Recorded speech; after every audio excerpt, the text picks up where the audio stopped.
Let's not waste any time. Today I have the Casio AE1600H, released in 2025. Big display, big numbers, super legible, wallet friendly. Let's go.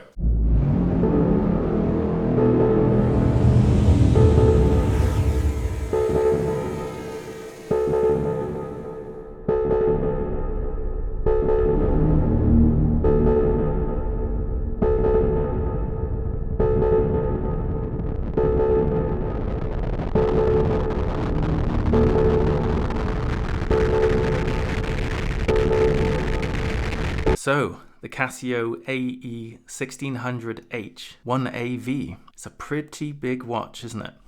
And I'll take you through the measurements, but here's the box that it came in. That's the model number there. You know, just kind of cheap box. It's not a G-Shock, it's not claiming to be. Basically, it's 54.1 by 49.7 millimeters, and it's 15.9 millimeters thick here. So we can just quickly measure that there. I'll just put it against it just so you can see. I like the size of this watch. I am a big fan of the GX56, the King G-Shock, and that's why I basically purchased this, because I love big watches, but I also love big legible numbers. My eyesight is actually pretty good. I just like to see the time at a glance without too much effort. I went for a positive display because I have many negative display watches, and it's just way easier to see. One thing that I have noticed about this watch, if you look at it head on, it's kind of a bit washed out and almost a little bit blurry. And then if you just angle it up slightly, it looks a lot darker. So it's, I don't know what's going on there, but you can see from here to here. Yeah, just head on, it doesn't look so clear. So yeah, that's something I've noticed about it. Let's compare it to a GA2100 size-wise. Not too much difference in size, really. Of course, it is thicker. Let me just put it side by side. Everything is made of resin in this. So you've got a resin case, a resin band, a resin glass, and it is waterproof to 100 meters, but in reality, that's just for swimming and snorkeling. Don't be tempted to press these buttons underwater. And it obviously has a light here. I'll test that out in the dark later. You have these screws here, they're fake. They're not real, it's just styling. I don't mind that though, because this was actually £30 from the United Kingdom, which is pretty good. The first time I saw it, it was completely sold out. I got notified that it was back in stock. It was like a month later. So I think it's quite a popular watch, this one. It's good value for money, I think. The clasp here is also plastic, just so you know. It's a basic utility watch. It's gonna do what it's gonna do. I've worn it for around 3 days now. I think there's a tiny little mark there. Also, you'll see that there's a button missing here. It's a bit odd not being completely symmetrical like that.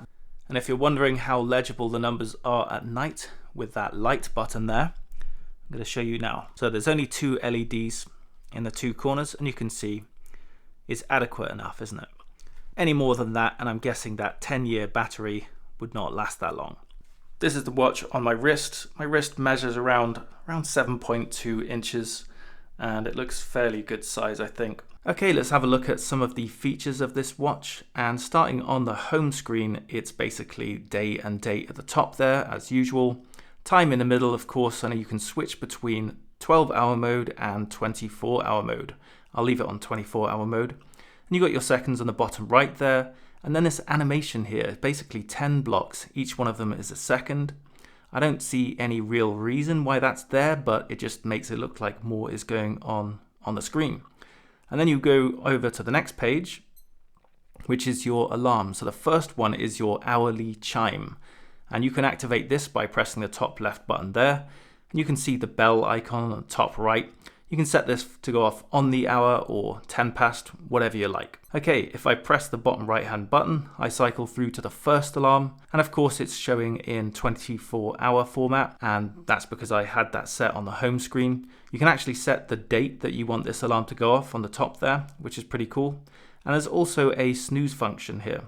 So to activate this alarm, I've set it for 7:41 or 1941.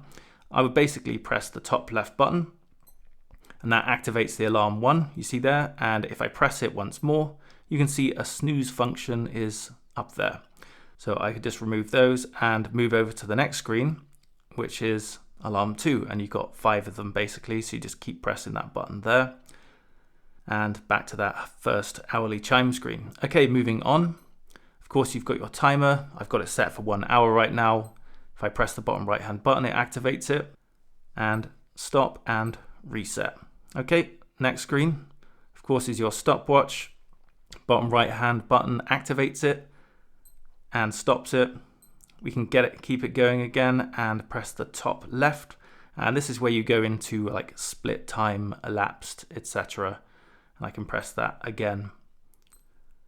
And there we go. Let's just reset that. Then you've got your dual time. There's only one of these, so I've just kind of set it to New York time right now. You can't see a name of that or anything, so you just set the time to whatever you want, and there it is. And next screen is the home screen again, so very easy. One little tip, if you're cycling through some of the screens and you just want to go back to the home screen, just keep your finger pressed down on the bottom left-hand button, and then it goes back to the home screen. So, all very simple. And if you head on over to Casio's very own website, you'll see a couple more different colors. Of course, they've got the black one like I have, and then they have this khaki color, and it's still a positive display. Looks pretty nice, I think. And you've got the gray version as well, and it is a negative display.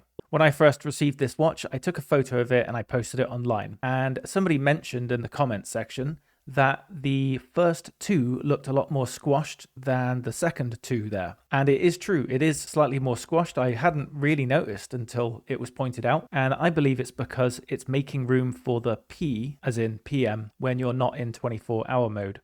It doesn't bother me in the slightest. I didn't actually know it was going to be 8:24 and then 24 seconds, but that's just a stroke of luck, I guess. So that's it for this video. If you enjoyed it, let me know, and let me know if there's any other kind of similar watches. I'm really into the square G-Shocks that look like the GX56. I just want a bigger display on it. So this is a good watch for now until the G-Shock version comes out, hopefully one day. Okay, catch you on the next one.